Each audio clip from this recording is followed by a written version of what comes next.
As someone whose life was so much easier when I professed belief in Islam, it was a painful process when I engaged with Islam's source material honestly.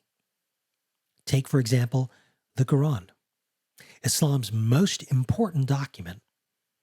I used to believe in the so-called scientific miracles of the Qur'an. I now understand that far from concordance with science, the Qur'an merely reflects the scientific inaccuracies of its time. You have to go rummaging through the roots of Arabic words to find a connotation that you'd like to cherry pick, and then you have to proclaim that this reflects on a hidden meaning. One has to attribute such hidden meanings after the fact to verses which on the surface plainly reflect 7th century misconceptions. There's plenty of evidence for my position, which is critical of the alleged science in the Quran. Today, there are even mainstream Muslim preachers who advocate against the position that there are any scientific miracles in the Quran, including the supposedly miraculous description of embryology.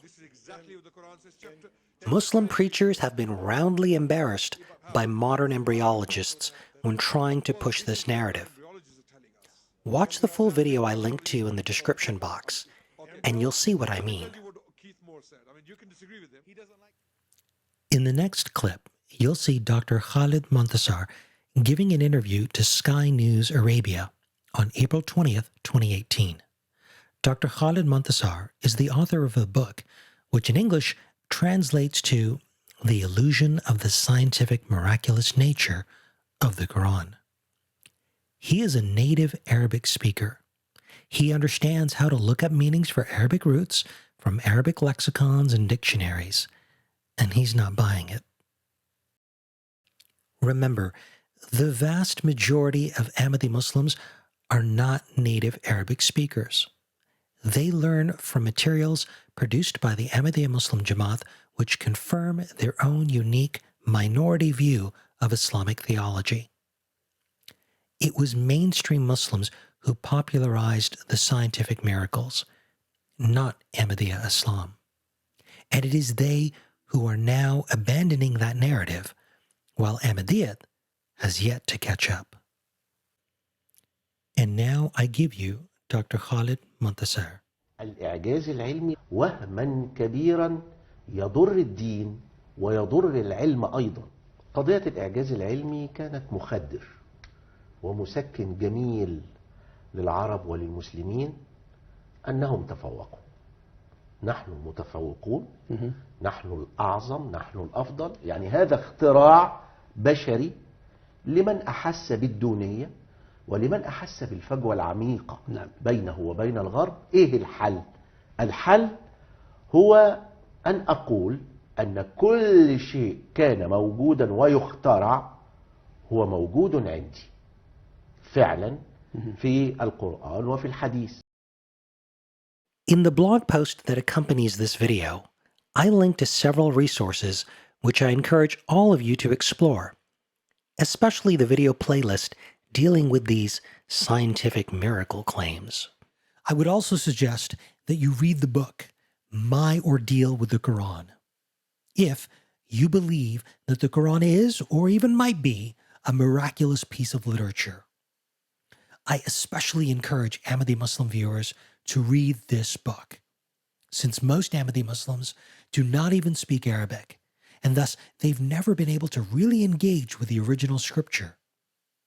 Had they ever wanted at some point in their lives to explore the book in a critical way for themselves, that opportunity now exists.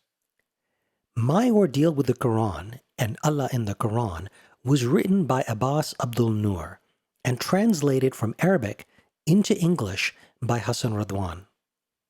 The author was born in Damanhur, Egypt in 1927.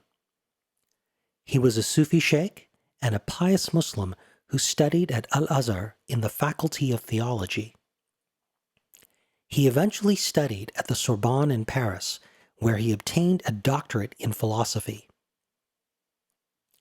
Here's but one excerpt I'd like to read for you from Abbas Abdul Noor's book. From page 205 to 206, we have verses that have no meaning. In the Quran, there are a significant number of verses that have no meaning, even though, as usual, the Mufassirun are able to bring about wonders with their waffling and prattling and defense of the meaningless, producing one eloquent meaning after another. They are motivated by the ideology of justifying anything and everything in the Quran, to the extent that the crooked verses become pearls of wisdom, fonts of knowledge, the source of eloquence, and the template for good style, which man cannot attain. By those ranged in ranks, then those who drive away with reproof, and those who recite a reminder, Lo, your Lord is surely one. Quran, chapter 37, verses 1 through 4. What do the first 3 verses mean? Nay, these 3 riddles? And what do they have to do with the oneness of God? Did you understand anything? I challenge man and jinn to understand these verses. To me, such Quranic verses remind me of the deepities that Dan Dennett had coined. You can read more about those in My Beliefs, a treatise.